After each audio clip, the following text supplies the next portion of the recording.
नमस्कार दोस्तों, स्वागत है आपका हमारे चैनल टेक स्टॉक में, जिसमें हम एक एजुकेशनल पर्पज़ से आपको किसी एक कंपनी या 2 कंपनीज़ या 3 कंपनीज़ का एक एनालिसिस देते हैं, जिससे आपको पता लगे कि कंपनीज़ के जो पैरामीटर्स हैं, टेक्निकल पैरामीटर्स हैं, वो क्या चल रहे हैं आजकल।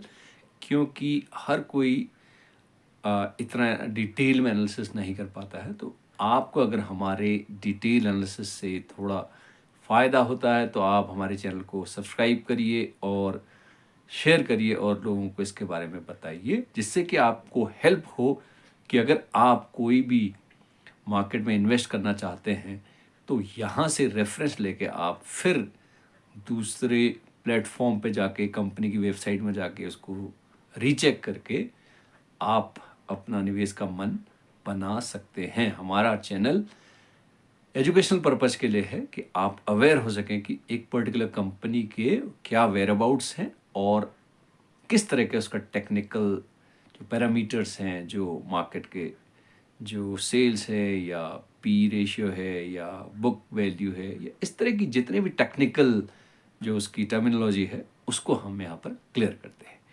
तो रिकमेंडेशन हम बाय और सेल की ऐसा कुछ नहीं है, क्योंकि हम एक चैनल है जो एजुकेशनल पर्पज़ से इस कंपनी का एनालिसिस करते हैं।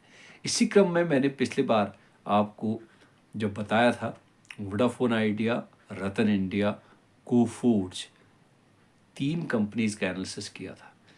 तो अगर आपने इन कंपनीज़ में एनालिसिस के बाद, हमारे एनालिसिस के बाद अपने फाइनेंशियल एडवाइज़र की एडवाइस से अगर इन्वेस्टमेंट किया है, तो आपके लिए एक बहुत ही अच्छी एक जो इन्वेस्टमेंट की जो डिराइव है, वो बहुत अच्छी चली है, क्योंकि तीनों अभी एक अच्छा रुख अपना चुके हैं। 4400 के आसपास हमने कोफोर्स दिया था, वो लगभग 4750 के आसपास चला गया। रतन इंडिया 9 साढ़े 9 रुपये के आसपास हमने दिया था, वो 13 को क्रॉस कर चुका है। और जो वोडाफोन आइडिया है, वो भी लगभग ऊपर की तरफ को जा रहा है। अब मैं आपको, क्योंकि कल मार्केट में 20 मई को पोलिंग की वजह से मार्केट में कल कोई कारोबार नहीं होगा, तो अब मंगलवार यानी 21 मई को मार्केट खुलेंगे, तो इसलिए मैं आपको एक एनालिसिस कर रहा हूँ जो कि पीएसयू है। इसका एनालिसिस हम पहले भी कर चुके हैं। उसके बाद कंपनी ने एक अच्छे जो अपसाइड्स दिए थे, उसके बाद फिर से एक इसमें गिरावट आई और फिर कंपनी कंसोलिडेट कर रही है।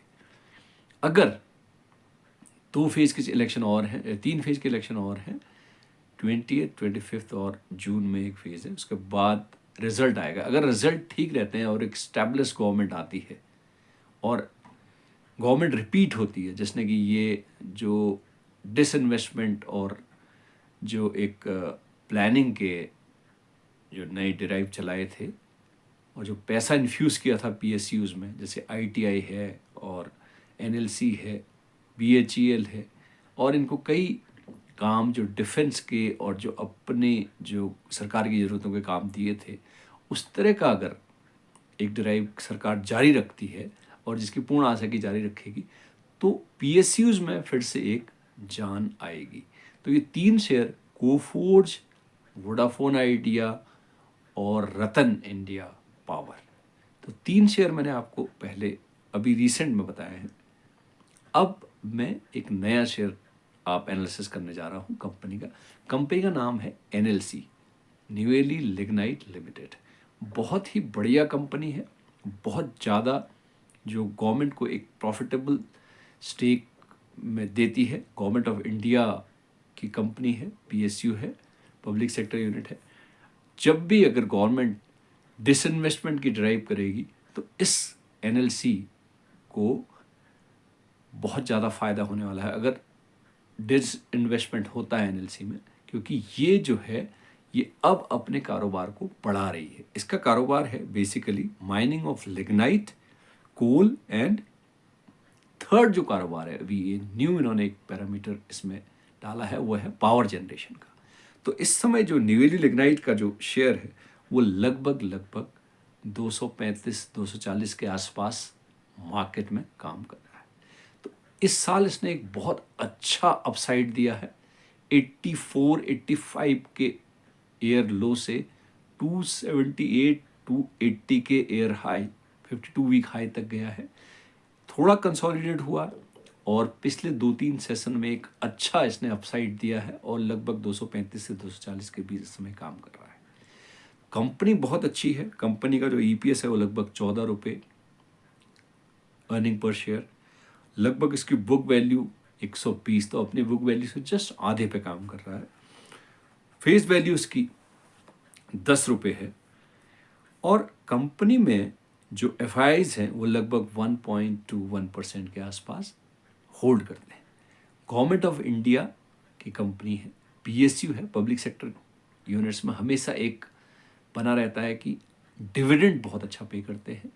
दूसरा ये बना रहता है कि कभी भी डिसइन्वेस्टमेंट की अगर ड्राइव आ गई और एक बहुत अच्छा अगर इसमें हैंड चेंज होते हैं, गवर्नमेंट अपना डिसइन्वेस्टमेंट करती है और इस डिसइन्वेस्टमेंट में कोई अच्छा अगर प्राइवेट प्लेयर आता है तो कंपनी के आगे बढ़ने के हमेशा ही चांस रहते हैं।